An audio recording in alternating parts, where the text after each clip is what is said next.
Ó ban nôm bong bon đô chân ơi nhóm tôm lia ha lia tiếng à lại tăng pi cột nhóm bán tiết tới chungวอลควายนึกได้ผู้เมียนปีลาបាទសូមគោរពនឹងជំរាបសួរពុកម៉ែបងប្អូនទាំងអស់គ្នាថ្ងៃនេះបណ្ដាខ្ញុំនាំយកនៅអត្ថបទដែលតទៅនឹងប្រវត្តិនៃបទចម្រៀងមួយប្រវត្តិពិតនៅពីក្រោយចម្រៀងមួយបទនេះរបស់លតាសិនស៊ីសមុទ្រធ្វើអ្នកគាំទ្រមិននឹកស្មានដល់ពុកម៉ែបងប្អូនទាំងអស់គ្នាចម្រៀងមួយបទរបស់អត្រិសម្លេងវាសិនស៊ីសមុទ្របានបង្កប់នៅរឿងរ៉ាវស្នេហានិងជីវិតពិតរបស់លោកដែលធ្វើអ្នកស្ដាប់ស្លងអារម្មណ៍ជាមួយនឹងអត្ថន័យនៃបទចម្រៀងទាំងអស់នោះជាស្ដែងចម្រៀងមួយបទនេះគឺបទចំប៉ាបាត់ដំបងបានបង្កប់នៅរឿងរ៉ាវជីវិតពិតរបស់លោកនិងក្រុមគ្រួសារផងដែរកូនឡងอยู่ឆ្នាំចាំទេស្ងួនមានតែរូបអូនដែលជាដង្ហើមចំពួនហួនអងចិនមកសងសងខឹម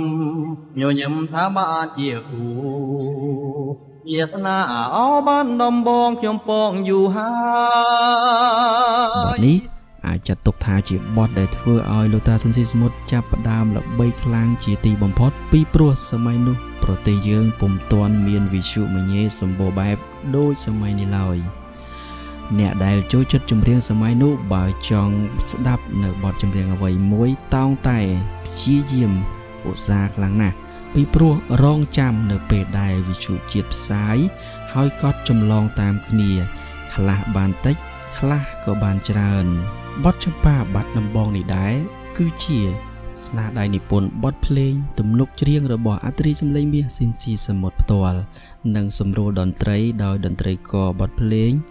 ដ៏ប៉ិនប្រសប់មួយរូបនៅសម័យនោះគឺលោកមេប៊ុន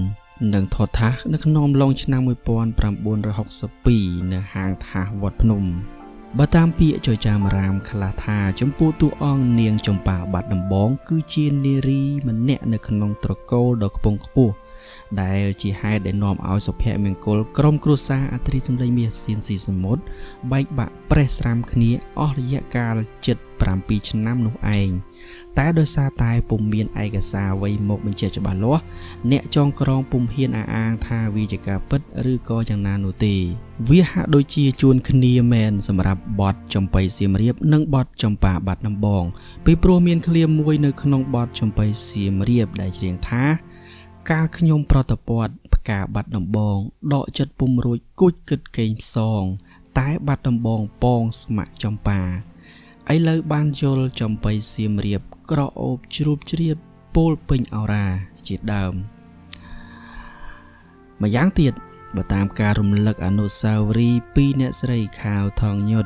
ដែលជាភរិយាពេញច្បាប់ក្រុមមុំកំឡោះរបស់លោកតាសិនស៊ីសមុទ្របានបញ្ជាក់ថានៅដើមទសវត្សរ៍ទី60ពោលគឺក្រោយពេលព្យុះស្នេហាត្រីកោណដែលបានបោកបក់លើចំណងស្នេហារបស់អ្នកស្រីអស់ប្រមាណជា7ឆ្នាំមកនោះនៅខេត្តសៀមរាបមានរៀបចំពិធីបុណ្យឡើងព្រះរាជដំណាក់ដ៏ធំមួយដែលសន្ធិដ្ឋនៅក្រោមព្រះរាជាធិបតីភាពព្រះបាទនរោត្តមសីហនុព្រះមហាក្សត្រនាឱកាសនោះលោកតាសិនស៊ីសមុទ្រនិងក្រុមភ្លេងព្រះរាជទ្រព្យដែលតែងតែដង្ហែសម្ដេចឪយាងទៅសម្ពោធសមិទ្ធផលនានាគ្រប់ទីកន្លែងមិនដែលខាននោះក៏បានចូលរួមនៅក្នុងខេត្តសៀមរាបដូចសពដងដែរគឺនៅក្នុងអំឡុងពេលនោះឯងដែលចំណងចិត្តអន្ទាក់បេះដូងដែលអ្នកស្រីខាវថងញុតនិងលោកតាសិនស៊ីសមុទ្រពុំដែលសន្មតថានឹងព្រាត់និរាសគ្នានោះទេក៏បានផ្សះផ្សាភ្ជាប់ជាមួយគ្នាវិញដោយលោកតាសិនស៊ីសមុទ្រក៏បានតែងបទចំបៃសៀមរាបដូច្នេះអាចសន្និដ្ឋានបានថាទឹកដីសៀមរាបគឺពិតជាឋានស័ក្តិសិទ្ធិមែនមិនត្រឹមតែជាទីបុរាណប្រាសាទដ៏សម្បូរហើយជាទីក្រុងទេសចរលេខ1សម្រាប់ប្រទេសកម្ពុជាប៉ុណ្ណោះទេតែសៀមរាបក៏ជាទឹកដីប្រៀបបានទៅនឹងឋានឱសថដែលលោកតាសិនស៊ីសមុទ្របានសន្មតចាចេញជាបទចម្រៀងពីរោះ ក្រលួចទុកជាអនុស្សាវរីយ៍នៃចំណងស្នេហ៍គ្រួសារ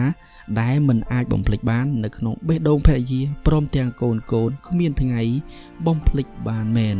ឥឡូវនេះសូមស្ដាប់នៅអត្ថន័យនៃបទទាំងអស់គ្នាអោបាត់ដំបងមណ្ឌលចិនអើយខ្ញុំសូមលាហើយលាទាំងអាឡ័យតាំងពីរូបខ្ញុំបានឃ្លាតទៅឆ្ងាយខ្វល់ខ្វាយនឹកស្ដាយពុំមានពេលហើយអោបាត់ដំបងកងកម្មវាសនាដែលខ្ញុំប្រាថ្នាគ្មានពេលទំនេរបើសិនជាគូខ្ញុំពីបំពេ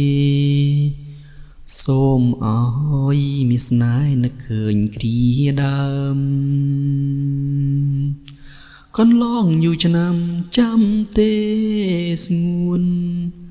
មានតែរូបអូនដែលជាដងហើមចំពោះនួនល្អងចិនបងសង្ឃឹមញញឹមថាបានជាគូវាសនាអោបាត់ដំបងខ្ញុំពងយូរហើយតើថ្ងៃណាឡើយបានយល់ភាំងត្រាចិត្តជ្រួលច្របល់រាល់ថ្ងៃខ្លោចផ្សាចង់បានចំប៉ាបាត់ដំបងអើយបើចឹងនេះគឺជាអត្ថន័យនៃបទចម្រៀងចំប៉ាបាត់ដំបងសូមអធិស្ឋានផងដែរដោយសារតែมันអាចដាក់ចម្រៀងរបស់លោកតាទាំងស្រុងបានទេដោយសារតែបទទាំងអស់នោះគឺត្រូវបានគេយកទៅរក្សាសិទ្ធិបាននៅក្នុងបណ្ដាញសង្គម YouTube ចឹងសូមបងប្អូនអធិស្ឋាន